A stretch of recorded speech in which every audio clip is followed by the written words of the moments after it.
UE tocmai a aprobat tarife de represalii împotriva SUA în valoare de 23 de miliarde de dolari.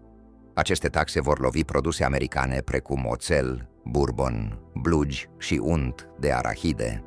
Totul începe din 15 aprilie 2025, când prima rundă de tarife va intra în vigoare. Apoi urmează a doua rundă pe 15 mai și a treia în decembrie. UE a ales strategic produse din statele republicane pentru a pune presiune politică pe administrația Trump. Majoritatea produselor vor fi taxate cu 25%.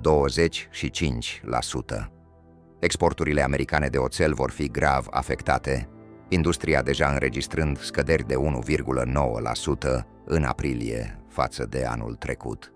Interesant este că UE lasă ușa deschisă pentru negocieri. Tarifele pot fi suspendate dacă SUA acceptă un rezultat negociat echitabil. Războiul comercial transatlantic se intensifică, dar diplomația încă are o șansă.